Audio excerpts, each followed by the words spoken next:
Olá, bom dia, boa tarde, boa noite, mundo. Sejam todos muito bem-vindos ao Núcleo de Estudos Espíritas Casa do Caminho, na cidade de Biel-Bienne, na Suíça. Como eu sempre digo, está peraí, calma, Arthur, segura, Arthur. Isso. Estou vendo aqui encarnadinhos, eu fico muito contente, como havíamos comentado anteriormente, encarnadinhas. Bem-vindos. Hoje daremos continuidade ao estudo Psicologia e a Teoria Moral Espírita com a Juliana Hilbert. Bem-vinda, Ju. Muito obrigada. Então, a palavra... Aliás, tudo é contigo, porque não vem colocar esse negócio para lá, que a gente já está querendo... Beijo no coração, Flor. Tudo está conosco, né? Vamos Isso estudar aí. juntos para, né, a gente construir esse entendimento da doutrina juntos. E é a contribuição de cada um, né, de nós que vai trazendo dúvida, vai trazendo a vontade de aprender mais, de conhecer mais um pouquinho, né? E sempre pensando aqui, a gente é só os estudantes da doutrina, só vamos estudar na prática quando a gente, né, voltar à nossa pátria, que eu espero que demore um pouquinho, ainda tem muito que estudar por aqui, né, gente? Então, a Zélia me pediu, né, para a gente fazer um breve resuminho do que está aparecendo para vocês, Tá, Ju. a Você só está apresentação. aparecendo. Agora você coloca a tela cheia, por Vou favor. colocar. Obrigada. Então, Isso. a gente tinha parado aqui, mas vamos retomar um pouquinho do que, né, para quem não estava conosco, só a parte principal. Então, a gente vai dar uma retomada aqui, ó, quando o Kardec, acho que esse slide ele vai resumir bem. Deixa eu só baixar aqui na minha tela. Ele vai falar, né, que a filosofia de todos os tempos esteve ligada à procura da alma, da sua natureza, de suas faculdades, de sua origem e do seu destino. E inumeráveis teorias foram feitas a esse respeito. E a questão sempre ficou indecisa. O Espiritismo vem, por sua vez, dar a sua teoria, e ele vai se apoiar sobre a psicologia experimental, porque ele estuda a alma não só durante a vida, mas depois da morte, observa no seu estado de isolamento. Ele a vê agir em liberdade, ao passo que a filosofia comum não a vê senão em sua união com o corpo, submissa aos entraves da matéria. Então, o que o espiritualismo vai estudar, né? A parte filosófica. Eles vão estudar os fatos do espírito humano, ou seja, uma alma usando o corpo. E o espiritismo, né? Ele vai estudar a alma desencarnada, o espírito, né? Na sua condição ali no mundo espiritual. E aí, quando a gente tem a oportunidade, né? Olha aqui o que ele fala aqui, ó. Se a questão do homem espiritual permaneceu até os nossos dias no estado de teoria, é que lhe faltavam os meios de observação direta. E temos tido para comprovar o estado do mundo material e o campo ficou aberto às especulações do espírito humano. Enquanto o homem não conheceu as leis que regem a matéria e não pôde aplicar o método experimental, ele errou de teoria em teoria, no que diz respeito ao mecanismo do universo e à formação da Terra. O que ocorreu na ordem moral, ocorreu também na ordem física. Para fixar as ideias, faltou o elemento essencial, o conhecimento das leis que regem o princípio espiritual. E este conhecimento estava reservado à nossa época, como uma das leis da matéria foi o trabalho dos últimos séculos. Então, houve um grande desenvolvimento material nas ciências. E aí, lá na Gênese, o que ele vai fazer, né? Ele vai trazer o desenvolvimento dessa parte da ciência, né? Da observação do mundo, de como o homem observava pelos sentidos fisiológicos, porque ele tinha limitações. E aí ele criou o quê? Sistemas baseados naquilo que ele podia observar, na sua limitação. Com o avanço, né, da ciência, foram se aperfeiçoando os instrumentos de observação, né? O microscópio, o telescópio, enfim, né? Tantos instrumentos que hoje a ciência dispõe para estudar, né? O mecanismo do universo e a formação da Terra. Mas aí aqui nessa questão que ele fala, né? Porque a psicologia e a metafísica, lá na Gênesis, no capítulo 4, no item 17, ele fala assim, a metafísica vai se tornar experimental. E aqui ele está falando que o espiritismo, né, se fundamenta na psicologia experimental. Então, quando a gente vai olhar aqui, ó, o quadrinho das ciências filosóficas, não tem aqui, ó, psicologia experimental? E a psicologia experimental do espiritualismo racional, das ciências morais, eles estudam o quê? Os fatos do espírito humano, né? Entre eles, as 3 faculdades, a razão, a vontade e a imaginação. A razão é o estudo da lógica, que você vai buscar o entendimento do verdadeiro. A moral, ela se divide em 2, teórica e prática, e ela vai estudar o bem, né, como o fundamento da moral. E quando ele está trazendo aqui a estética, a imaginação é o estudo do belo. Quando ele vai tratar aqui, ó, veja, então aqui a psicologia é experimental. Então, eles vão estudar a alma usando o corpo. No espiritismo, a psicologia é experimental, por quê? Eles vão estudar o espírito, né? Pela faculdade mediúnica, porque é a própria alma que está falando a sua condição.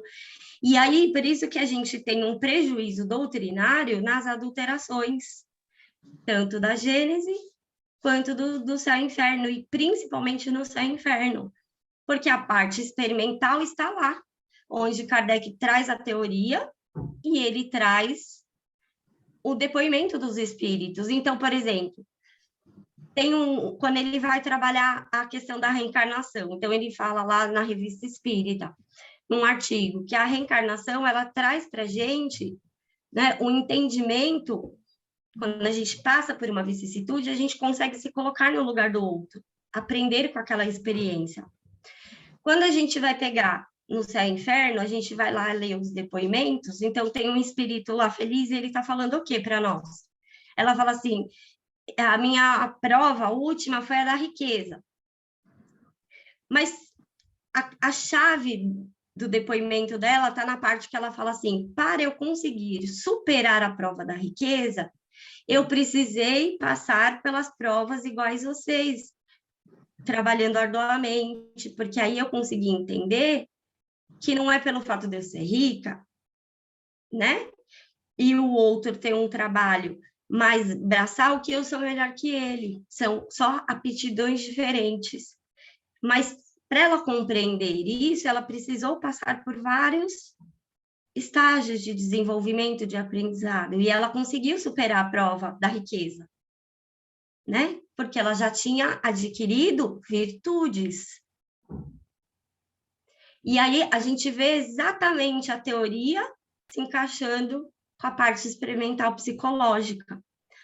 Quando o Kardec vai escrever a Gênese, ele vai fazer o estudo metafísico. Olha aqui, ó, quando a gente fala aqui, ó, a psicologia racional é o estudo da alma e do corpo.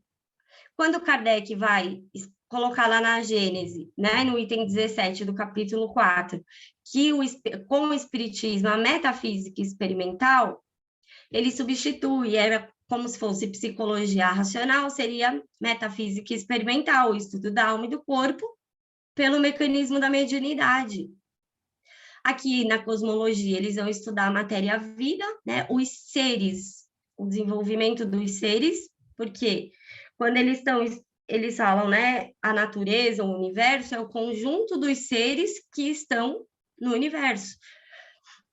E aí, a Teodiceia, então ele vai falar para nós o quê? A psicologia vai ser a base que vai permitir que a gente estude a Teodiceia, porque eu vou estudar o ser humano do seu estado real para o seu estado absoluto, que é Deus, né? Ele vai pegar as qualidades reais do ser humano, uma das formas de estudo, né? E aí eles vão estudar Deus, né, como a causa primeira de tudo, inteligência, bondade e harmonia suprema. Deus como a causa da ordem do mundo físico, que seria um sistema de forças que atuam, e essas forças que atuam são todos os seres, desde o animal até o homem, tudo. E aí ele está falando, e quando ele vai estudar, né, a parte da inteligência, a bondade, ele vai olhar para o homem e vai falar, se eu sou bom, Deus é a soberana justiça. Um dos métodos, tá, gente, que lá no tratado ele vai aprofundar mais isso.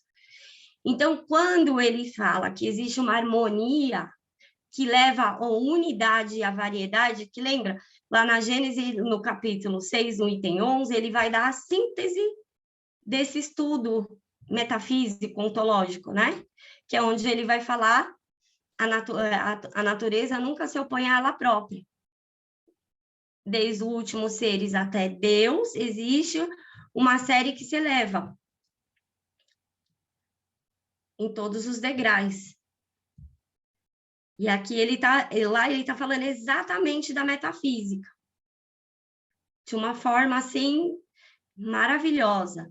E aí a gente entende quando ele fala assim, ó, é a unidade da variedade. Então, a variedade dos seres equivale à unidade da harmonia. E quanto mais você desenvolve nas séries que você passa, né, da evolução, mais você caminha para Deus. E aí tem, né, um artigo lá na Revista Espírita, deixa eu ver se eu consigo achar ele aqui. Depois eu mando ele para vocês. Ele vai falar assim, ó, nesse artigo. Deixa eu virar aqui. Ó, amai-vos uns aos outros, eis toda a lei divina pela qual Deus governa os mundos. O amor é a lei de atração para os seres vivos e organizados. Né? Então, tudo que é vivo e organizado, a lei é o amor. E aí ele fala assim, e a atração é a lei de amor para a matéria inorgânica. Quando ele vai fazer o estudo da Gênese, no capítulo 6, no capítulo 7, ele vai estudar o quê? As substâncias que compõem o nosso planeta. Qual é a lei que governa isso? A de atração, que aí ele vai falar o peso, a afinidade e explicar as leis físicas aqui, que se atraem ou se repelem. Entendeu? Então, tudo isso gera harmonia. Quando ele vai tratar da questão moral, ele vai trazer um outro artigo na Revista Espírita de 62. Ó, desculpa, gente, esse primeiro que eu falei está na Revista Espírita de 1859, em dezembro. E esse mesmo artigo está no Livro dos Espíritos, na pergunta 888A. Está lá no Livro dos Espíritos, no capítulo Amor, Caridade e Justiça. E na Revista Espírita de janeiro de 1860, ele vai falar assim, o artigo chama Amor e Liberdade. Então, aqui ele já está tratando do espírito, né, como alma humana, com consciência de si, capaz de compreender as leis divinas. Então, ele fala assim, Deus é amor e liberdade. É pelo amor e pela liberdade que o espírito se aproxima dele. Aqui, pelo amor, desenvolve em cada existência novas relações que o aproximam da unidade.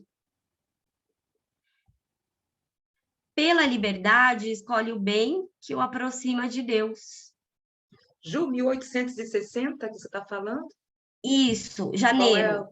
Janeiro de 1800. Agora, eu não sei se janeiro é a comunicação do espírito, mas depois eu vejo certinho. Mas só por lá na 1860, Amor e Liberdade é o título. Obrigada. Então, o que ele está falando aqui para nós, né? das relações que nos unem. Porque quando ele fala assim, ó, pelo amor desenvolve em cada existência a reencarnação, né? Cada existência você desenvolve novas relações que o aproximam da unidade. Pela liberdade que Deus, né, o livre-arbítrio, então a moral espírita é a moral da liberdade. Aí ele fala, pela liberdade você escolhe o bem que o aproxima dele.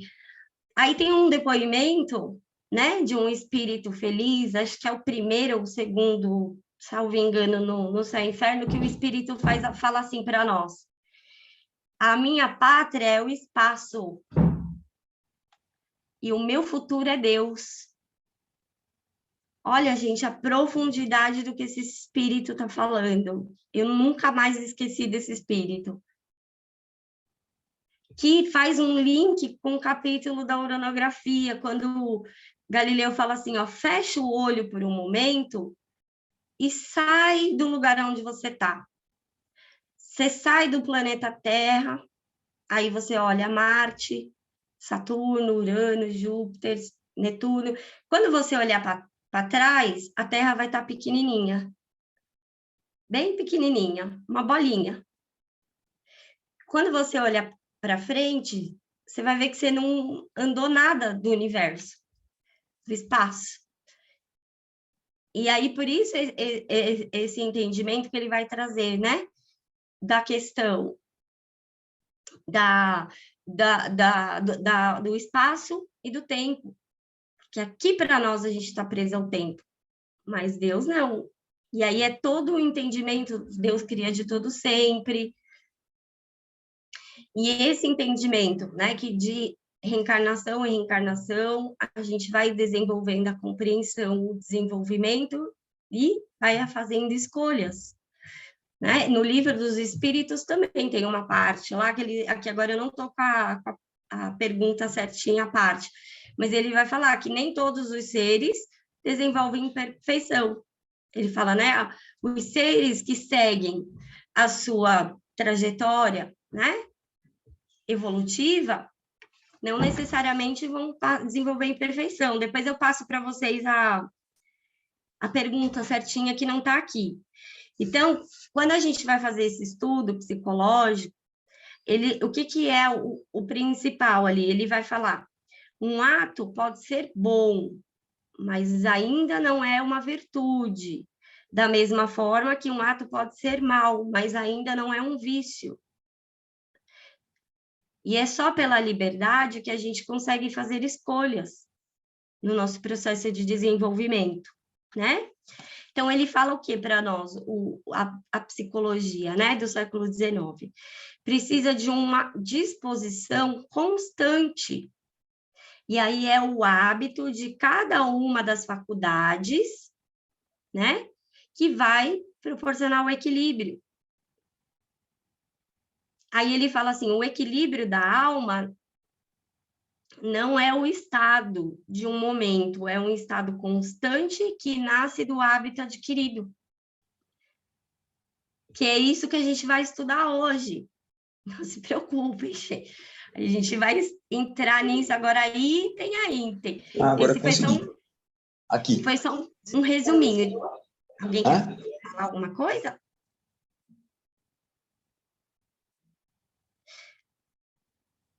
Ó, então, aqui foi tudo que a gente viu. Kardec, né, dizendo do surgimento do espiritismo, que foi no momento favorável, pela questão da reação espiritualista, porque aí a gente passou no período do domínio da igreja, fé cega, obediência passiva, e o domínio materialista. Então, aqui que a gente viu as questões da igreja, né? Uma fé, a religião se apresentava como uma absoluta, infalível e imutável. Então, isso se fundamenta o princípio da fé cega e da obediência passiva. A moral, né, dogmática, se fundamenta no medo. Eu não faço por medo, ou eu faço para buscar a recompensa. aqui foi a parte, né, dos materialistas. Então, qual que é o fundamento da moral que eles trazem? Está aqui, né? A moral para os materialistas se resume à conservação de si, por meio das duas involuntárias e poderosas sensações: o prazer, que é um alento para viver, assim como a dor é uma repulsão para morrer. Ele está falando o quê? Da conservação de si mesmo. É importante para nós? Sim, porque nós, enquanto espíritos, estamos ligados ao corpo. Mas o fundamento da nossa moral não pode estar ligado ao corpo, e sim às questões mais elevadas. Dor e prazer está ligado à fisiologia, então não pode ser o fundamento da moral. E é essas refutações que o Paul Janet vai trazer no estudo da parte moral teórica. Isso ele faz muito na moral teórica, apesar de já trabalhar na parte prática. Hoje a gente vai ver um pouquinho da parte prática, se a gente conseguir, a gente entra na moral, na parte teórica. Então, foi o Bihan, que é esse aqui, né, que ele vai colocar, né, o homem como uma alma encarnada. E aí ele vai trazer o estudo da vontade e vai trazer a separação das sensações físicas, que estão ligadas ao corpo, e as percepções que são da alma, né? É um ato psicológico que está associado às faculdades. E aí é ali onde a gente parou no espiritualismo racional, naquela parte da separação. Aqui é o que a gente falou um pouquinho da metafísica.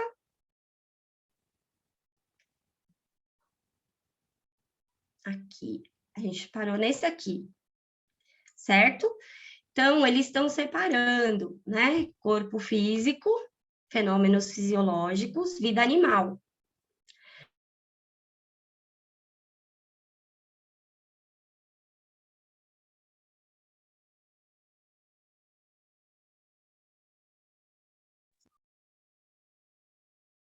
Vocês estão me ouvindo, gente? Caiu a internet? Acho que sim, da Foi, Ju. né? Da Ju. Deixa eu ver se tem. Ela já volta. Avisou, né?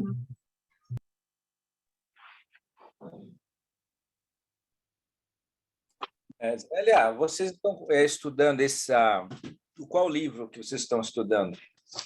A Revolução Bom, Espírita? não, ela está fazendo um apanhado, eu acho que de todo, né, gente? Paul Janet, tudo isso. São 3 livros, se Ah, não me engano, que ela o dá. espiritualismo Livro racional. nacional. Mas não é Aí um ela livro faz em os si. links. Não, é porque ele perguntou se é o Revolução Espírita. Ah, não. Ela Não. está trazendo todo o espiritualismo racional, aí ela faz os links com a Gênese e o Céu e o Inferno, Sim, porque tem a ver, né? Uhum. Até o final, para depois, acho que entrar propriamente na Gênese, né? Não sei qual é a proposta de estudo, Nós mas estamos... trazer o espiritualismo racional primeiro. Tu vai explicando que, no caso, o tema é psicologia e teoria moral espírita. Aí ela está pegando por Janeiro, tá fazendo... Ela, na quarta-feira foi assim, ela fez foi bem devagarzinho, bom, aí, e agora está tentando adentrar essa parte da moral, mas vai devagarzinho, como se diz em... Um resumo daquela do... Vocês têm pequenos elementos de moral? Eu tenho PDF. Ela está tirando daí também. E do outro livro também. Que é do Paul Janet, não é? É.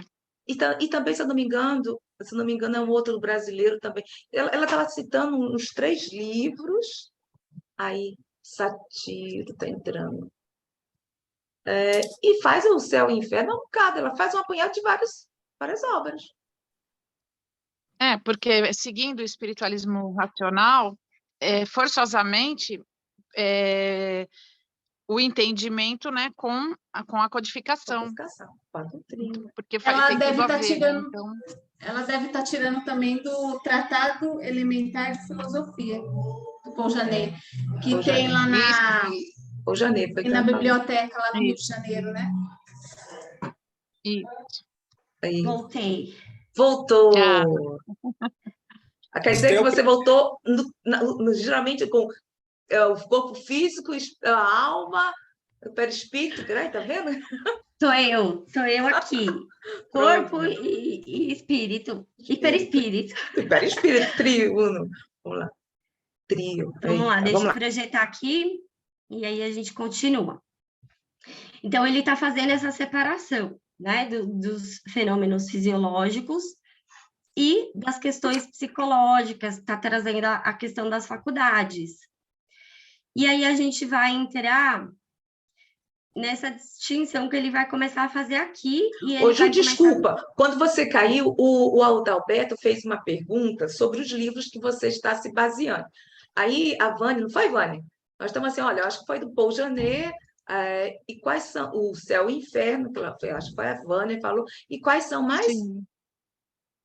Você fala ele quem? O Paul Janet. E o Kardec, ó, tá vendo aqui, ó, Pequenos Elementos da Moral, Paul Janet. É no livro dele. Tudo que está aqui está lá no Tratado Elementar de Filosofia. Isso. Entendeu? Ou cortou? Entendeu, Adalberto? Ó, esse é um deles, é o Pequenos Elementos de Moral, do Paul Janet, e aí ele tem mais 2 livros, que chama Tratado Elementar de Filosofia, que é o tomo 1 e o tomo 2. O tomo 2... Onde é que tem esses livros aí? Você tem aí? Eu te passo, Adalberto.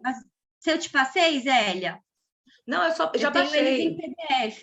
É PDF. Em português. Eu te passo, Adalberto. O Zélia te passa. Pode, qualquer uma. Acho melhor você passar mesmo. Aí fica só uma pessoa ficar responsável. A gente baixa no PDF, vai para o Janeiro e já vai. Não, mas é porque aqui o pessoal do Brasil, o pessoal já tem. Mas aí eu passo para você passa para todo mundo aí do grupo. Passa para ele. Eu passo a apresentação e todos os livros. E os outros as citações que tá aqui, ó. Tipo, na Gênese, ó. Tá vendo? Ó, esse é do Tratado Elementar. Esse também, do tomo 1. Ó, tudo do tratado. E os outros, alguns são da Revista Espírita, mas aí quando é da revista eu ponho a citação do ano e do mês. E é esse livro aqui, ó, que eu mostrei semana passada, ó, Tratado Elementar de Filosofia. O tomo primeiro ele vai tratar da introdução, psicologia e lógica. E o 2, ele vai tratar sobre a metafísica e a moral teórica e prática. Tá?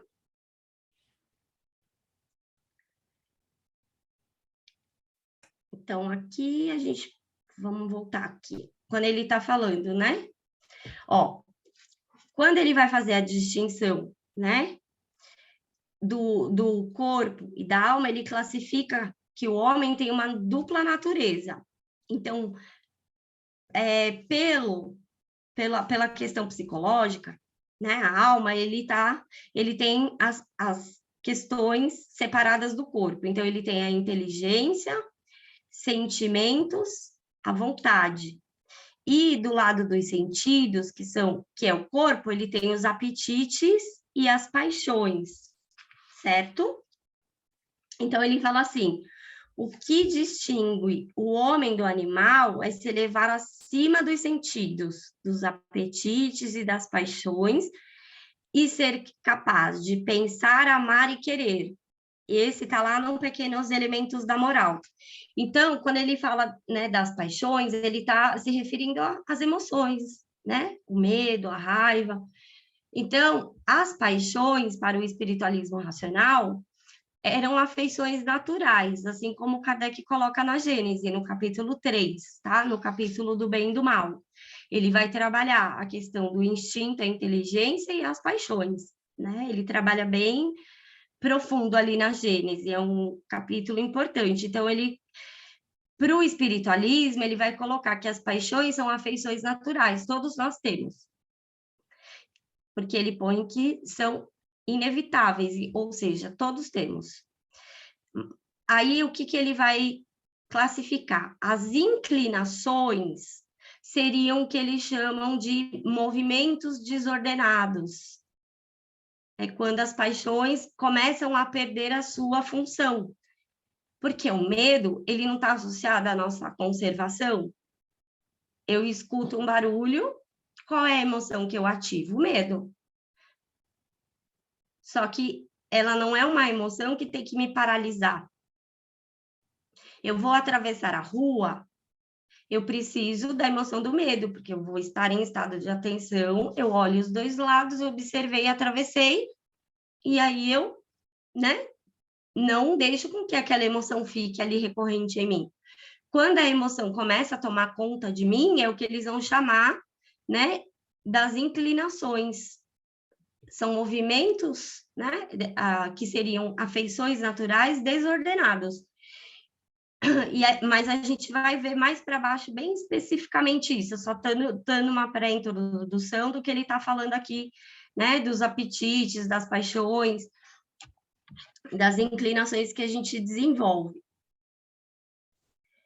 Então, quando ele fala aqui, ó, o instinto, eles chamam o instinto a causa desconhecida, né, e o Janet vai colocar assim, ó, nada tão obscuro quanto a origem do instinto. Na Gênese, Kardec vai tratar o instinto, ele vai trazer as teorias hipotéticas sobre a origem do instinto, né? Mas ele não define qual é a origem do instinto. Ele associa o entendimento possível para nós da origem do instinto associado à providência divina. Diga, Rô. Ô, Ju, eu estou estudando esse item agora aqui. Na Gênese? Sobre o instinto, que no nosso estudo mais cedo a gente estava falando, né? Sobre instinto e inteligência. E eu estava começando a concluir isso, porque já é a quinta vez que eu leio, né? Eu estava começando a concluir, mas caramba, parece que Kardec não fecha. Ele não fecha. Mas o que ele não fecha? Você pode ver que o Janet e o Kardec, eles vão explicar o que é o instinto. O que ele não vai explicar é a origem do instinto. Porque quando ele está falando do instinto, ele está falando de uma perfeição, gente. E Kardec traz isso na Gênese, né? O instinto é como se fosse algo... O Kardec fala assim, o instinto é um guia seguro sempre bom, que jamais se engana. A inteligência, pelo simples fato de ser livre, ela pode cometer erros. Então, e Kardec vai diferenciar a inteligência da inteligência racional, que é aquela que pensa, que raciocina, que compreende. Porque o animal, ele também tem inteligência, dentro do limite deles. Mas os hábitos dos animais são condicionados, ele aprende por condicionamento. E você, né, vai desenvolver a inteligência, que é diferente da inteligência racional, que vai agir segundo a lei, né, segundo o bem, porque passou pelo processo de entendimento. No espiritualismo, a razão é o estudo do entendimento, da verdade, que a gente vai perpassar por ele mais profundamente. Então, a inteligência, Kardec ainda põe assim, com a inteligência você também pode fazer o mal.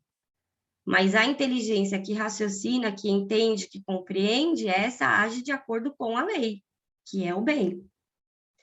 Então, quando ele está falando, e o Janet, ele vai classificar o instinto, apesar de ser algo fisiológico, né, que é meio automático ali, ele traz dentro do estudo psicológico, porque o ser humano tem consciência dos atos instintivos. Então, depois que eu cometi o ato, eu tenho consciência do meu ato. Então, é um fenômeno de consciência. Então, ele é um fenômeno psicológico. Pode ser estudado dentro do fenômeno psicológico. Então, quando ele fala assim, ó, chamamos instinto a causa desconhecida, em virtude da qual o animal e o próprio homem realizam com segurança infalível e sem educação a série de movimentos necessária à conservação, quer do indivíduo, quer daquela espécie animal.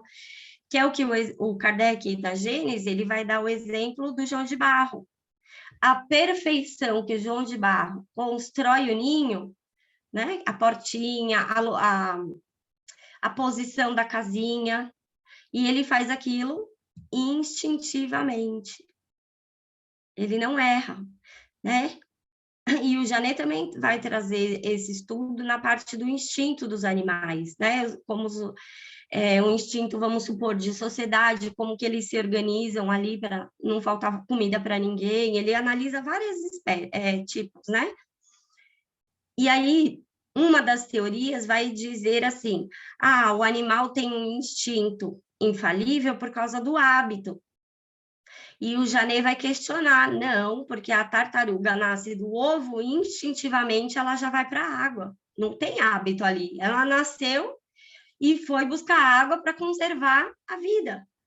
Aonde está o hábito? Não. Então, era um debate filosófico, né, que se tinha sobre essa questão. Mas o que ele coloca, e Kardec vai colocar bem especificamente na Gênese, é que o instinto é um guia seguro sempre bom, que não se engana, que está associado à harmonia do universo. Né? Quando a gente vê cada espécie e cada questão associada à conservação dessa espécie, existe uma harmonia. E as paixões, né? Que seriam as emoções. Então, lá no tratado, ele coloca, há um diagnóstico das paixões. Os sinais exteriores são seus sintomas e anunciam-se interiormente por preliminares. Então, a gente interiormente consegue se aperceber. E olha que ele põe, é raro que nasça uma paixão e se desenvolva sem a gente conseguir combater. Tipo, a paixão tomou conta de mim e de maneira alguma eu consegui controlar, não consegui combater. Então, ele fala assim, ó, as nossas paixões vão passar por 3 estados. Então, a princípio, elas são afeições naturais, inevitáveis, todos nós temos. Por isso que a gente não educa, né? Não consegue educar a paixão, a emoção, porque ela vai vir. Ela é uma afeição natural, necessária. Só que ele está falando aqui, a segunda fase, tornam-se movimentos violentos e desordenados, que são as paixões propriamente ditas, né? E se a gente não ter o domínio, elas se transformam em hábitos e se incorporam ao caráter. E aí ele chama de qualidades ou defeitos. E quando adiciona-lhes a liberdade de escolha, pode se tornar virtudes ou vícios. Mas percebe que essa palavra liberdade é essencial, porque é escolhido, é refletido. Então, eu posso gerar uma virtude ou um vício. Aqui. E aí a gente vai analisar a cólera, né, que eles chamavam, que seria a raiva. Então, aqui, a raiva é uma paixão natural, que parece ter sido postas nos seres animados para lhe dar força contra o perigo. Olha aqui. Então, ela é natural. São afeições naturais necessárias à nossa conservação. É o esforço da alma resistindo ao mal que a quer oprimir. Então, é natural você sentir raiva. Porque, né? Muitas vezes, o que antes se falava para a criança? Olha, sentir raiva é pecado. Não se tinha esse entendimento? É pecado, você não pode sentir raiva. Mas um momento que a criança se sente em perigo, ameaçada, é uma afeição natural da alma. Porque ela se vê em perigo, então ela precisa da emoção. Aí, existe um outro grau. Esta inclinação, porém, é uma das mais prontas a fazer-nos perder a nossa posse de si mesmo e a lançar-nos em uma espécie de loucura passageira, que seria uma ira, né? Eu tenho um ato de ira, eu vou lá e agrido. Conquanto seja um arrebatamento cujas consequências podem ser fatais, não é necessariamente acompanhada de ódio. O ódio é um sentimento. A raiva é uma emoção. Para eu chegar no ódio, é esse caminho que ele vai explicar. A cólera, pois é um esforço da natureza que se defende, por isso pode ser uma paixão fatal que se defende, é uma febre. E por isso pode ser uma paixão fatal e culpável, mas não é um vício. Percebe? Eu ainda estou na fase da paixão desordenada, né? Então, tem a fase da paixão ali das afeições naturais, necessárias à minha conservação. Existe a parte aonde eu tenho, né, um movimento mais violento, mas ainda não é um vício. E eu ainda estou sobre a emoção da raiva. Então, ele vai explicar agora. A raiva torna-se um ódio quando, ao pensar no mal que fizemos ou podemos fazer ao nosso inimigo, nos regozijamos com o pensamento desse mal. E aí ele vai chamar de ressentimento ou rancor. Então, eu lembro do fato, vem a emoção da raiva, porque ela está associada, o meu pensamento vai gerar uma emoção, que é a da raiva, a lembrança, né, que eu tive, vai gerar essa emoção em mim. E aí, dentro dessa recordação, se eu começar, né, a me regozijar com esse pensamento, eu vou gerar em mim o quê? Um rancor. Quando é uma recordação odienta do mal recebido, converte-se finalmente em vingança. Eu quero me vingar. Quando é o desejo e a esperança de retribuir o mal com o mal. É a vingança. O ódio transforma-se em desprezo, quando se ajunta a ideia de baixeza e da inferioridade do objeto de desprezo. Então, eu olho para aquela pessoa e eu desprezo ela. Isso se torna um ódio dentro de mim. Mas olha todo o processo que eu precisei passar para chegar à questão do desprezo, ao ódio. E aí, o que ele fala? O desprezo é um sentimento legítimo da alma, quando tem por objeto ações baixas e culposas. Então, aqui é uma questão importante, porque ele está separando o ato da personalidade.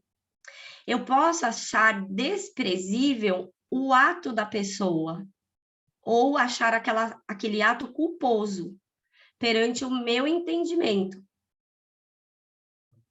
Mas, quando eu pego isso, né, e coloco, eu dirijo ela a uma pretensa inferioridade do outro em relação a mim, quer referente ao nascimento, eu achar, né, que por questões do nascimento aquela pessoa é inferior, quer seja ligada a uma questão, né, de fortuna, quer de inteligência, então aí eu sou mais inteligente, então você é inferior a mim que você sabe menos, né? Aí ele vai classificar tudo isso como uma ramificação do orgulho. Então, eu sempre, né, a psicologia vai trazer que a gente tem que separar o ato da personalidade. E o espiritismo vai trazer que a gente tem que separar a personalidade do espírito. Porque, né, quando a gente está aqui na matéria, a gente tem limitações no corpo. A gente está lidando com as questões do corpo, da matéria. E aí ele fala aqui, ó, o orgulho nem sempre é acompanhado de desprezo. Vê-se homens cheios de alta satisfação de si mesmo, que todavia sabem tratar com polidez e cortesia aqueles que consideram inferiores a si.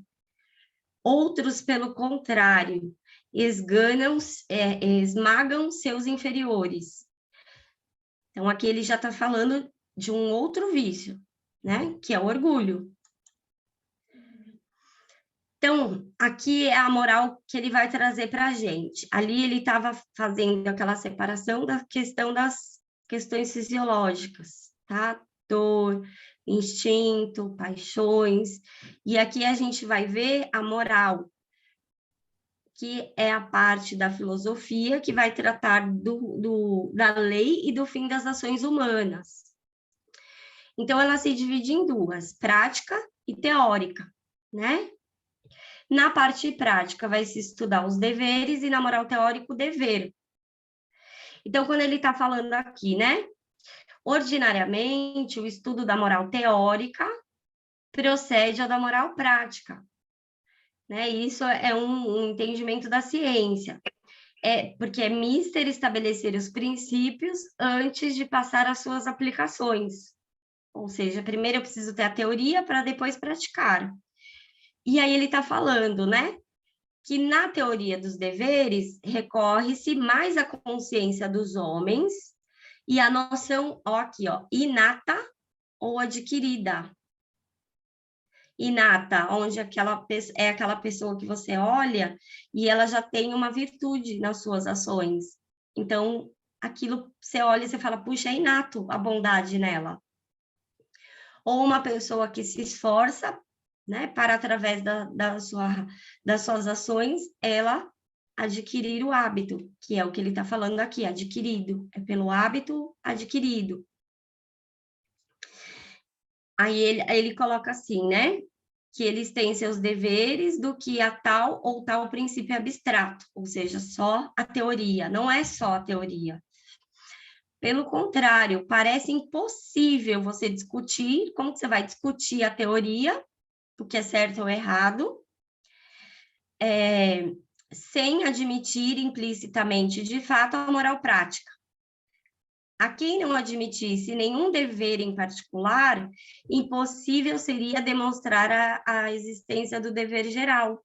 Então, se eu não sei, dentro, né, de mim, da minha consciência, do meu pensar, que eu tenho deveres a cumprir e que eu os pratico nas minhas relações, como que eu vou fazer uma teoria sobre isso? Né, se eu não vivenciei nenhum tipo de experiência. Um homem que vive ali nas primeiras vidas humanas, ele consegue estabelecer uma teoria da moral? Não. Porque ele não tem experiência, nem tem a compreensão da moral, do que é a moral. Então, aqui, ó, ele vai falar, toda a ciência se baseia em fatos, né? Os fatos que são a base, né, de estudo para a moral são os deveres. E aí ele está trazendo um debate. Não pretendemos, com isso, dizer que da experiência derive a ideia do dever. Entendemos que é uma ideia inerente à essência, né? É essencial à consciência humana, mas que pode estar encoberta. E o está, evidentemente, para os que não a reconhecem. Para fazer com que ela brote da consciência, é mister que nos coloquemos perante deveres concretos, inegáveis para todo homem, olha a palavrinha, desinteressado. Então, a moral, né, se fundamenta no desinteresse pessoal. E quando ele fala, né, da consciência que ainda não reconhece, ele está se referindo à criança, porque a criança, ela ainda não tem a plena consciência. E aí Kardec, né, lógico, vai ampliar a questão da consciência no processo de desenvolvimento da alma, né? Que é onde ele trabalha lá na Revista Espírita, no processo da consciência de si mesmo. E aqui, eles vão diferenciar 3 classes de deveres, né? E o Janet acrescenta a classe dos animais. Então, tem os deveres para conosco, para com os homens, para com Deus e para com os animais. Então, essa frase, né, que o Janet traz aqui, eu acho que é, assim, fantástica. Porque ele fala assim, a simpatia está na razão da semelhança. Nós não somos semelhantes aos animais pelo corpo? E pelas questões da alma, nós somos semelhantes a quê? A Deus. E a nós mesmos. Né? Os nossos semelhantes. Então, quando ele está trazendo aqui, ó, podemos usar os animais para nosso uso, para nos alimentar. Não deve-se supor que tudo nos é lícito contra essas criaturas inferiores, porque, sem dúvida, são como nós, criaturas de Deus. E a gente tem um dever para com elas, né? O dever essencial para com os animais é não os destruir e nem os fazer padecer sem necessidade. E aí ele traz essa frase, né? A simpatia está na razão da semelhança. Então, essa é a quarta classe dos deveres que ele acrescenta. O primeiro é os deveres para conosco. Então, agora a gente vai estudar, né, item a item. Os deveres para conosco, os deveres para com Deus, os deveres para com os outros homens e para com os animais, que é esse que a gente viu agora. Os deveres para conosco estão associados ao nosso estado de ao nosso instinto de conservação. Então, ele vai falar, né, que como animal, o homem está ligado ao corpo. E esta união do corpo com a alma, o que eles chamam de vida. Então, ele fala aqui, origina-se dessa união um primeiro princípio de dever, que é o da gente conservar a nossa vida. A conservação, antes de ser um dever ao homem, é um instinto universal. Todos nós temos um instinto de conservação. Todos nós e os animais. Então, ele coloca como algo universal. Só que o homem, ele tem obrigações maiores, né? Por isso que ele traz a citação do suicídio, e ele vai trabalhar bem essa questão no tratado. Porque quando, né, perpassa pela questão de eu tirar a minha vida, é contrário ao instinto universal que tem dentro de todos nós, e tirando a minha vida, eu deixo de poder cumprir os deveres que eu tenho para com Deus, para comigo mesmo e para com as pessoas, né? Para com os outros homens. Então, por isso que ele traz essa citação. E aqui ele vai começar a falar, né, dos vícios, dos hábitos. Então, ó, não existe exata e constante proporção entre os prazeres dos sentidos e a utilidade. Então, o que ele está falando? O prazer que é fisiológico, que a gente sente pelos sentidos físicos, tá? E a questão da utilidade, fazer porque é útil. Sabemos que o gozo pode ultrapassar, sobremodo, a necessidade que o acompanha. Então, eu tenho a necessidade, vamos supor, de tomar um copo d'água? Tenho. Isso me dá prazer? Depende se a pessoa gosta de beber água, né? Porque aí cada um é individual, que está associado ao bom e ao ruim para mim. Mas vamos pegar algo que me dê prazer. Se eu comer um pedacinho ou tomar moderadamente, isso vai me dar prazer. Quando o prazer cessa, eu estou, né, saciada. Agora, se eu ultrapasso o limite do prazer, que está associado à minha fisiologia, isso é onde ele vai falar que podem começar a nascer os vícios. Então, ele fala que desta proporção ou desconveniência que existe entre os prazeres dos sentidos e as necessidades do corpo, nascem os vícios, isto é, certos hábitos que sacrificam a necessidade ao prazer, e cuja consequência é precisamente a alteração e a ruína das funções naturais. Porque o prazer, ele também está associado a questão do corpo. Então, quando eu como, eu sinto prazer, aquilo me dá uma saciedade e é um impulso natural do corpo para que eu pare. Se eu abuso, é onde eu posso começar a criar uma disfunção, né, nos meus órgãos.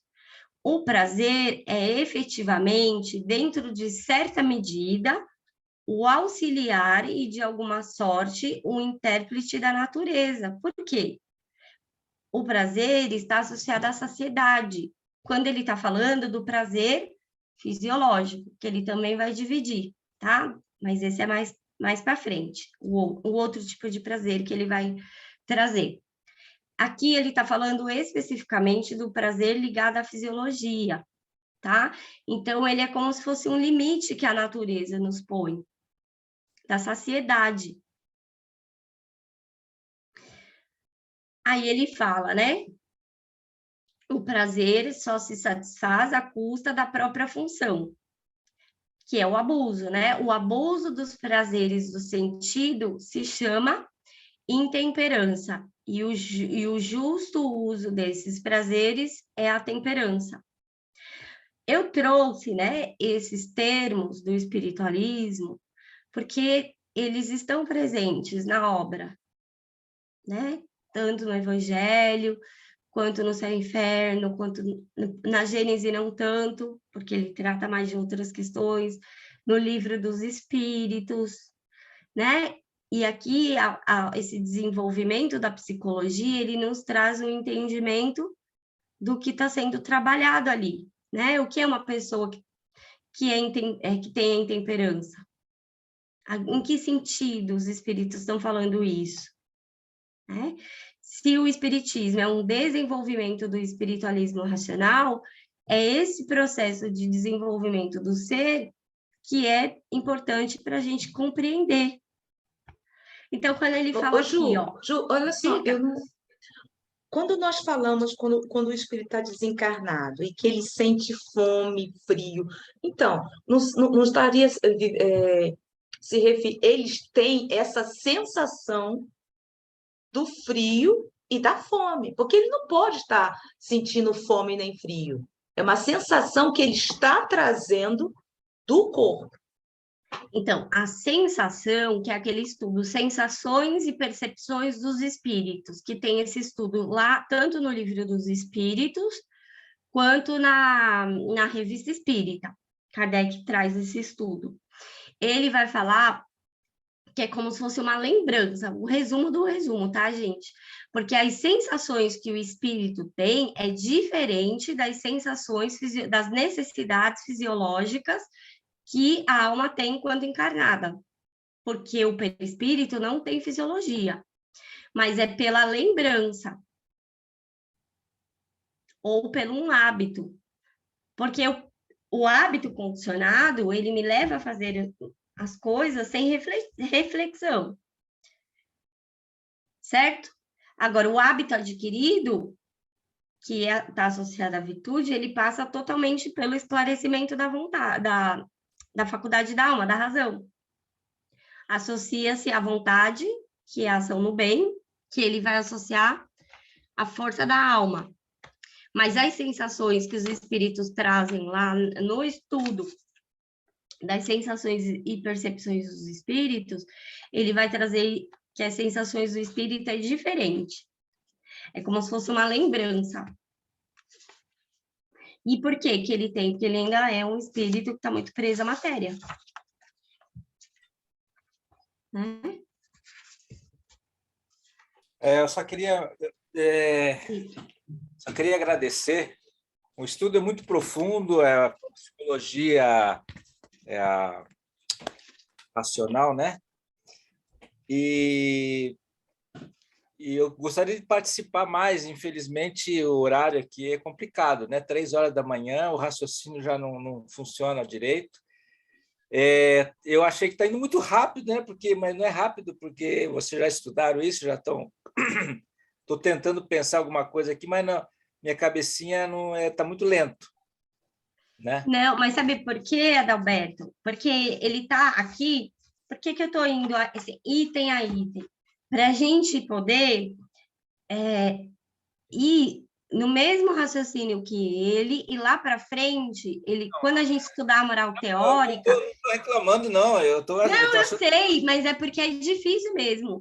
Todo esse sentimento que você está trazendo, eu vivenciei isso, a Rô, né, vivenciou, quem, né, estuda comigo, a Gênesis, a gente perpassou por esse estudo. É Adalberto, né, seu nome?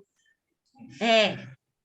Então, Adalberto, eu estou tentando entender, desde que eu vi a Juliana falando sobre o espiritualizacional lá no programa da TV Mundo Maior, que você foi lá e estava junto com o Paulo, aí o Paulo falou assim, essa daqui ela estuda o espiritualizacional aqui, né? Aí, desde ali eu comecei a procurar isso já, antes da pandemia, Adalberto.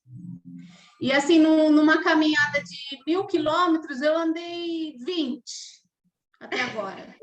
Então, você faz as contas, todos nós sentimos, né? Anos. Não, acho que todo mundo sente isso. Sim, é um sentimento natural. Pouquinho, é natural isso. Não se desespere, não. É natural, gente. E aqui ele está falando sobre os deveres que a gente tem. Que eu acho que na parte da moral prática, é mais fácil da gente entender do que na moral teórica.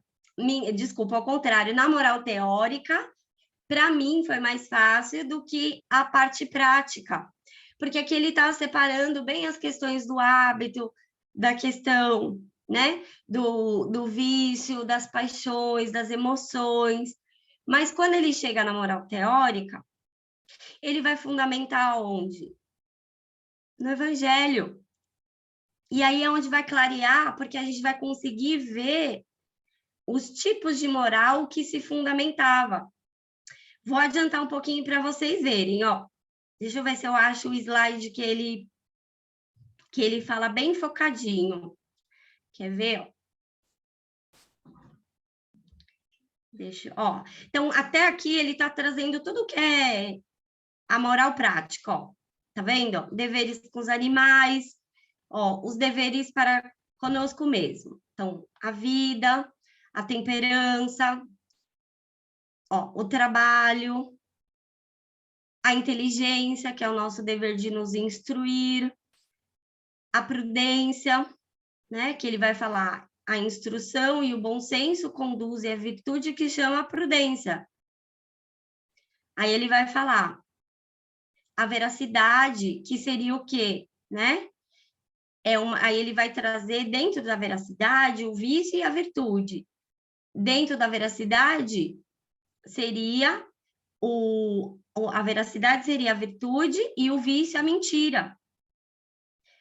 Tá vendo? Aí, quando ele vai falar, aqui, deveres relativos à vontade e ao sentimento. Tudo isso que ele está falando, trabalho, temperança, os deveres relativos a nós mesmos. Os deveres relativos a nós mesmos se dividem em dois. Por isso que fica confuso. Os deveres para com o corpo e os deveres para com a alma. O sentimento é do corpo ou é da alma?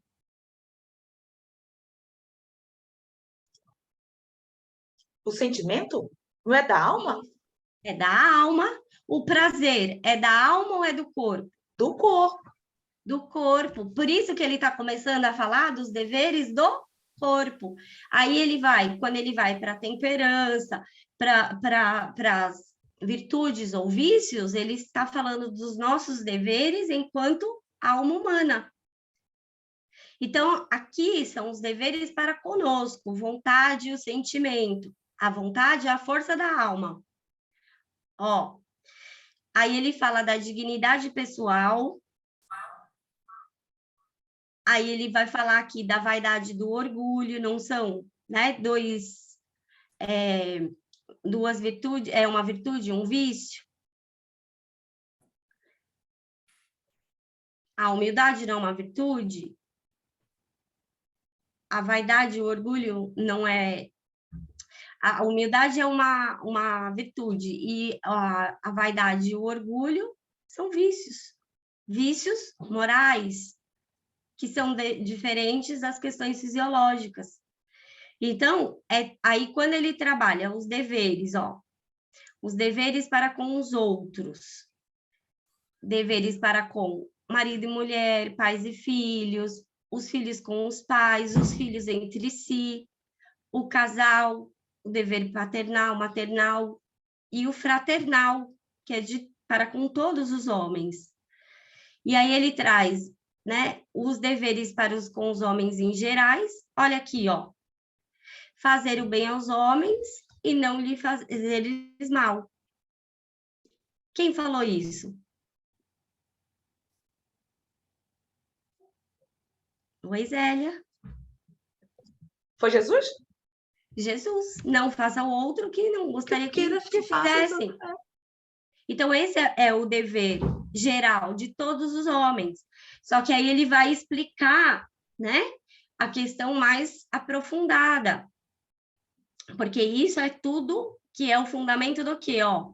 Aqui, ó, da moral social. Tá vendo, ó? Aí, quando ele entra nessa parte, ele vai trabalhar a questão dos prazeres relacionados às questões morais, tá? Ó, ele vai trabalhar a moral social, não faças ao outro aquilo que não querereis que te fizessem. Fazem ao outro aquilo que querias que te fizessem, né? Mas aí ele vai trazer uma reflexão sobre isso. E aí ele vai... Por isso que, para entender tudo isso que ele vai trazer de reflexão nesse slide, é necessário o anterior, porque ele está falando, tá, ele fala assim, ó, pelo contrário, não desejamos que nos satisfaçam as paixões. O que são as paixões? E que se prestem aos nossos vícios. Que são os vícios? Que vícios? Os vícios do corpo, da bebida, ou os vícios morais? Percebe? Porque é um debate filosófico que ele está trabalhando aqui, e psicológico. Então, a gente precisa primeiro entender os termos para poder compreender a parte teórica que ele vai estar trazendo. E aqui, ó como ele fecha, ó, fazer aos outros quanto quereríamos que nos fizessem, não lhes fazer aquilo que não quereríamos que se nos fizessem. Eis o sentido em que se deve entender uma vontade. Quais são as faculdades da alma? Razão, vontade, imaginação. A vontade, né? Eis o sentido em que se deve entender uma vontade esclarecida, que só queira para si o que é deveras, conforme quer o interesse bem entendido. O interesse bem entendido é o interesse social de todos, não o interesse pessoal, que é o orgulho, o egoísmo, a vaidade. Percebe? E quando que a vontade é esclarecida? Quando ela está associada à razão, que perpassou pelo entendimento. Percebe? E aí, finalizando isso, Oi, passou rápido, peraí. Aqui onde ele vai trabalhar, né, os vícios, ele vai equiparar os vícios e as virtudes. Qual é o pior vício e qual é a mais plena virtude? Então, ele está falando aqui um exemplo, né? Não retribuir o bem com o mal. Então, uma pessoa te faz o bem e você faz o mal, é o pior dos vícios, porque você está pagando bem com o mal. Percebe? Mas a gente precisa da base anterior para compreender todo esse raciocínio que ele vai trazer. E é o vício moral aqui, ó, a ingratidão. E é tudo isso que os espíritos usam no Evangelho, principalmente no Evangelho, né? Que trata muito as questões morais. Mas muito também no Livro dos Espíritos, no Céu e Inferno. E aí depois, ó, aqui, ó, ele está tratando dos gêneros de vícios. Quando a gente pensa do gênero, né, de provas, está associada às nossas aptidões, às virtudes que já conquistamos, ou se desenvolvemos uma imperfeição, é no gênero de prova que a gente escolhe que a gente se melhora. Ju? Oi, Rô. No livro Pequenos Elementos de Moral, ele fala bastante na questão dos vícios, né? Das paixões. Que nem você falou, a gente precisa entender esses termos para poder caminhar. Então, esse livro Pequenos Elementos de Moral, ele é pequenininho, né, Ju? Ele é 90 páginas, né? Ele é mais ou menos 90 páginas, ele é um resumo da moral. Só que lá, o Janet trata só a moral. Vai dar uma clareada bem, se vocês lerem lá. Ele trata só a parte moral. Nos tratados, não, ele vai aprofundar, né? Ele vai estudar a lógica, ele vai estudar a teodiceia, ele vai estudar metafísica. Não, ele vai estudar a parte de moral teórica e prática, que é essa parte que a gente está vendo aqui. Mas no tratado elementar, ele vai tratar só das questões morais, que é o resumo que está lá embaixo para a gente. A gente não vai aprofundar, mas lá tem um resuminho do pequenos elementos da moral. E aí, ó, os deveres para com Deus, e aí ele entra na moral teórica. Percebe?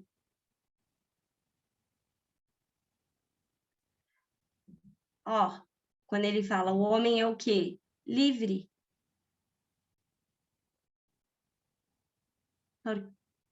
Porque ele associa a questão das faculdades. E aí aqui ele vai trazer um outro debate, né, teórico, filosófico, sobre as questões morais.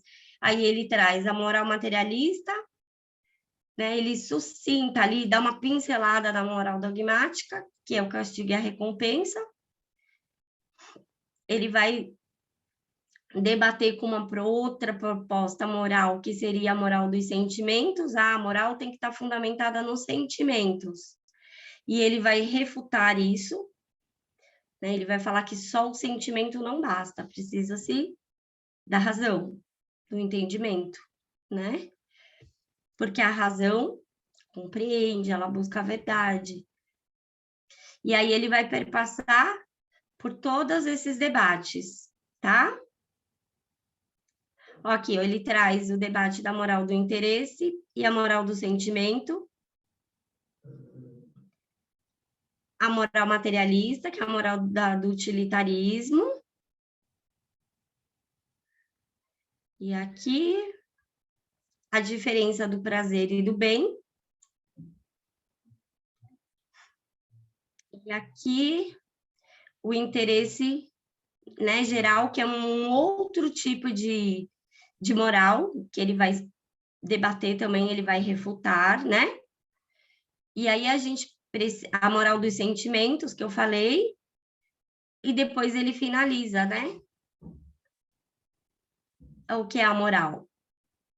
Tornar-se verdadeiramente homem. Isto é uma vontade livre, guiada pelos sentimentos, mas esses sentimentos, primeiro, precisam estar esclarecidos pela razão, que é essa parte que a gente está estudando agora, percebe?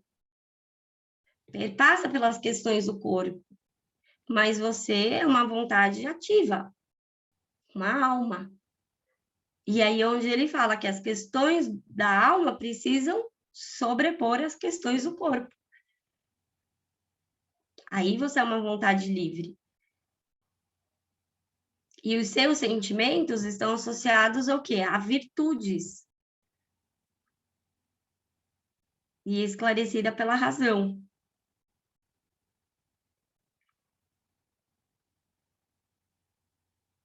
Aqui, ó, o bem moral consiste em preferir em nós o que há de melhor ao que há de inferior, os bens da terra aos bens do corpo. Percebe? Mas ele vai trazer todo o debate da moral. Porque para eu poder entender o que é a moral espírita, do que ela está falando, eu também necessito ter um entendimento das outras propostas de moral. Porque a gente convive na nossa sociedade com a moral materialista, utilitarista. E, enquanto as questões religiosas, a gente convive com uma moral heterônoma. Você não pode questionar, a salvação está dentro da igreja. E o Espiritismo vem trazer um novo fundamento da moral. É pela liberdade que você se esclarece e caminha para Deus. Se você age condicionado pelos instintos, pelas paixões, você não tem a liberdade de escolha. Você está agindo igual um animal. As paixões te dominam. E o instinto é importante. Mas tem um momento, né? Você, como alma humana, ele tem que se enfraquecer. Como que o instinto se enfraquece? Com o desenvolvimento da inteligência. Então, veja, um animalzinho, quando, né, ele tem lá um instinto que é universal em todos nós de conservação. Ele ouve um barulho, qual é a emoção que vem nele? O medo. O que ele faz? Ele corre, ele foge. Ou, né, se ele se sentir ameaçado, ele pode ficar parado e ter uma reação de raiva, avançar, né, reagir. Ele também pode. Nós, quando nos sentimos em perigo, a gente vai passar pelo quê? Pela nossa razão. Eu não estou em perigo, tá tudo bem. Porque a gente tem desafios maiores, capacidades maiores, reflexões maiores.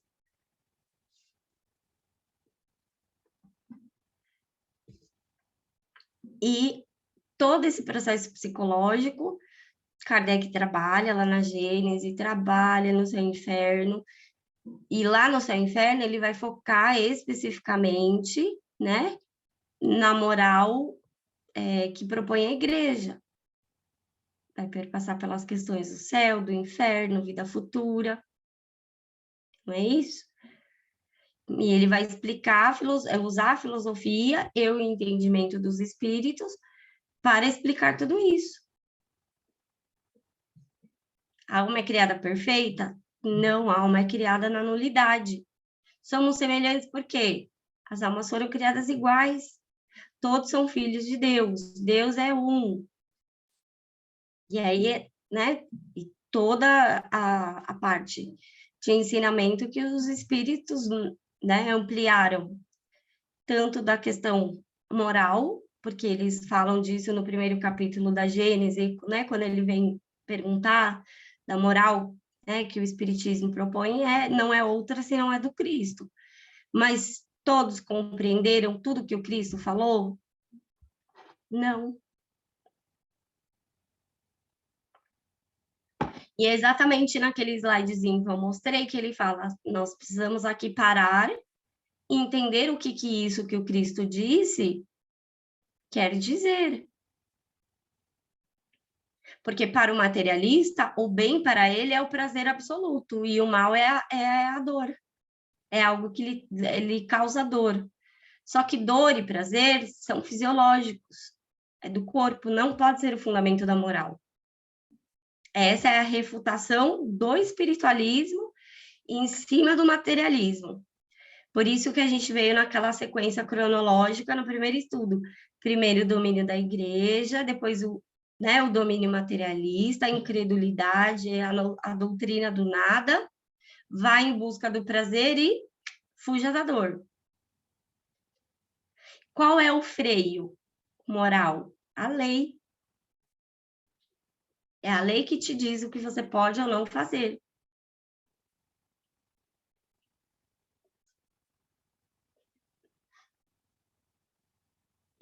Deixa eu ver aqui. Falta 10 minutos, Hélia.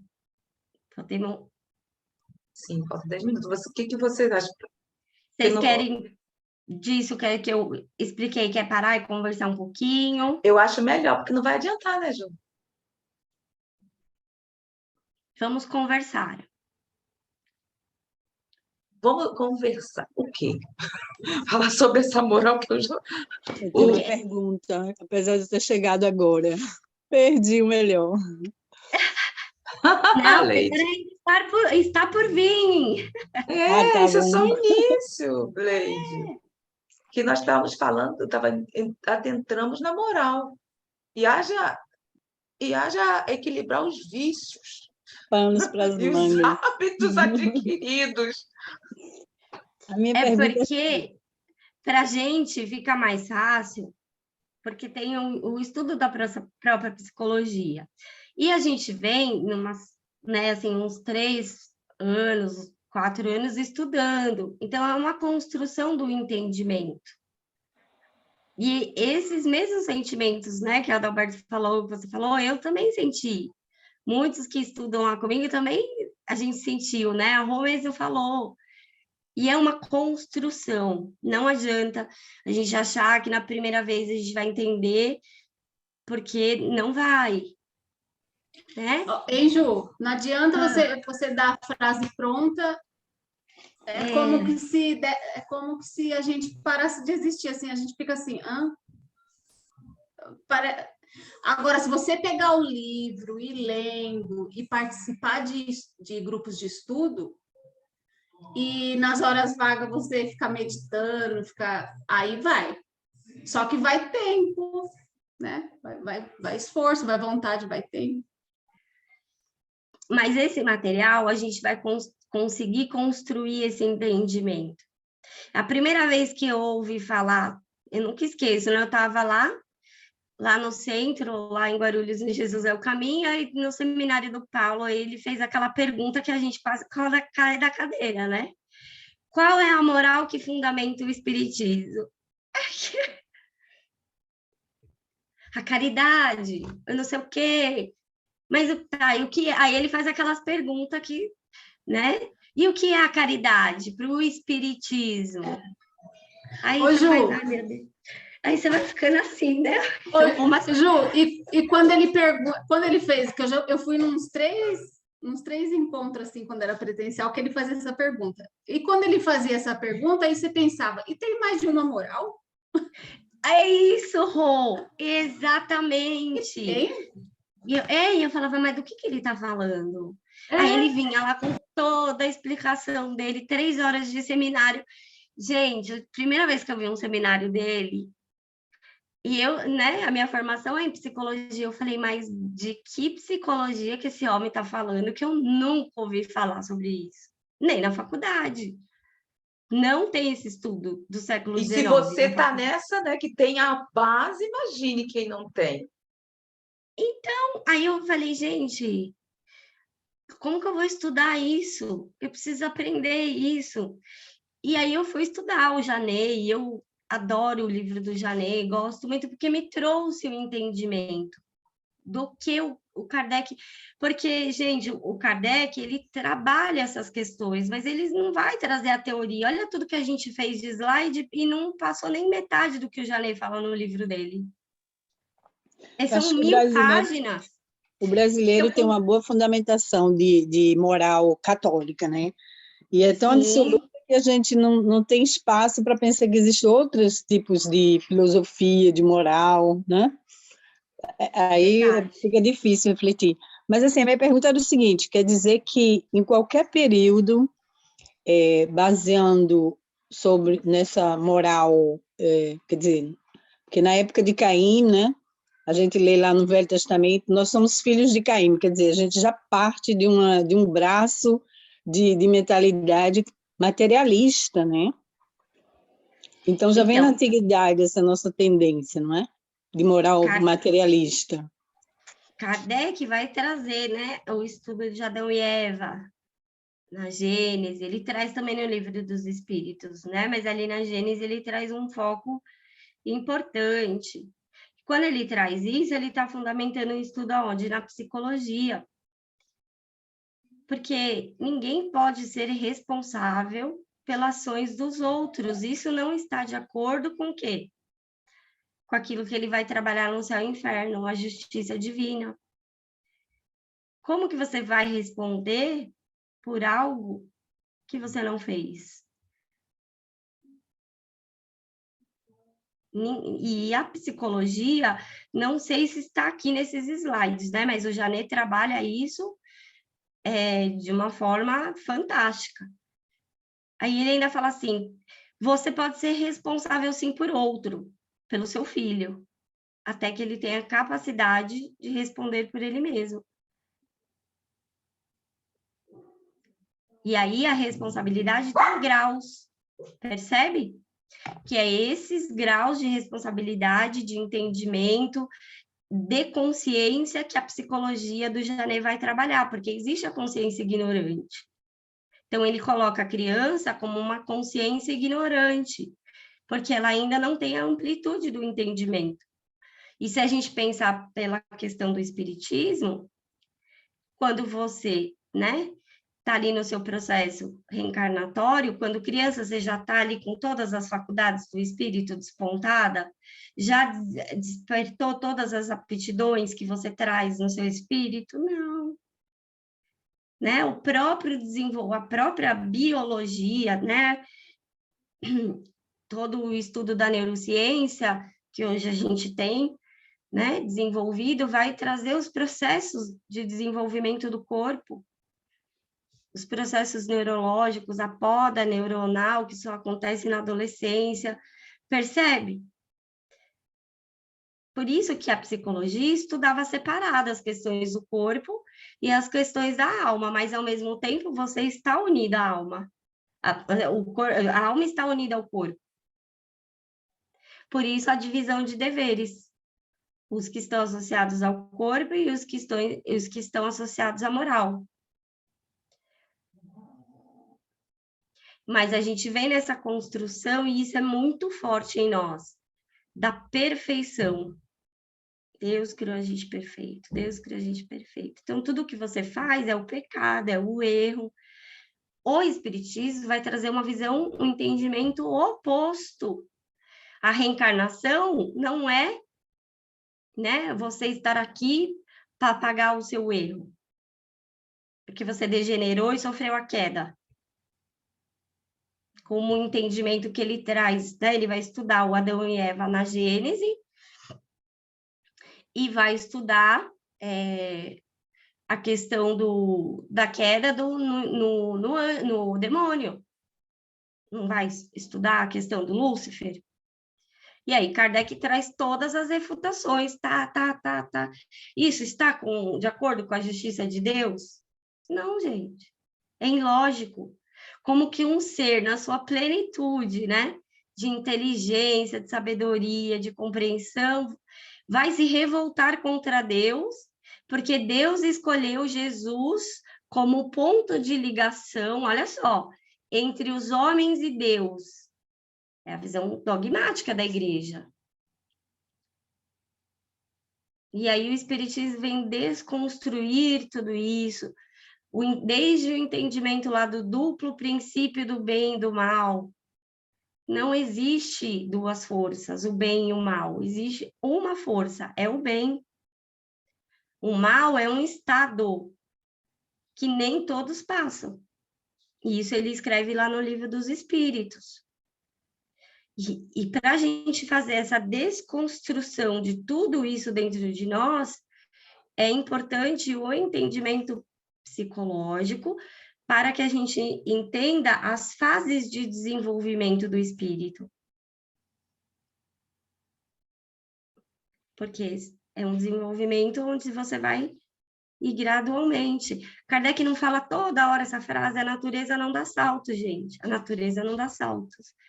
Se você pegar, né, e assistir um vídeo, né, ali, simbolizando a formação de um planeta, são bilhões e bilhões de anos que aquela matéria começa, né, a se unir, as forças começam a atuar, até que aquele planeta, né, esteja num estado primitivo, depois num estado, né, de consolidação ali, que possa surgir as primeiras vidas. Quais são os primeiros seres que surgem? Quando que, né, vamos pegar aqui, a Terra esteve apta a receber o homem? Tudo isso Kardec trabalha, traz esse entendimento. E o que Kardec trouxe o entendimento foi alterado. Exatamente. Então, é por isso que nós estamos aqui, mesmo com as sinapses assim, um pouco mais lentas, mas assim, estamos ligadas, porque queremos, para poder esclarecer tudo isso. Afinal de contas, nós aprendemos o que foi alterado. Sim. Então, como tudo na natureza, tem o seu tempo. Temos 4 estações do ano. Ficamos 9 meses na barriguinha da mãe. Como é que a gente vai ficar? Eu fiquei assim no início, um pouco desesperada, mas depois, não, gente, que isso? Eu me senti completamente. Bom, eu fiquei com um complexo de inferioridade impressionante. Mas aí depois, não, peraí, não é assim. Então, por estar aqui, vai aos poucos.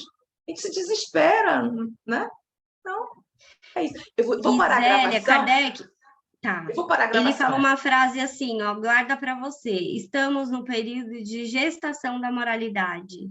O que é isso? É o início do despertar para as verdades espirituais. O espiritismo tem 150 anos, né? Vamos pôr assim, por alto, chutando, né? E a gente, em 1, 2, 3 dias, um ano, vai conseguir compreender toda a profundidade. Então, vamos com calma. A gente tem muito tempo para estudar juntos. Ah, temos sim. E se eu desencarnar antes, vocês fiquem aí. Não se atreva. Gente, até a próxima. Até o próximo estudo, no dia 3 de agosto.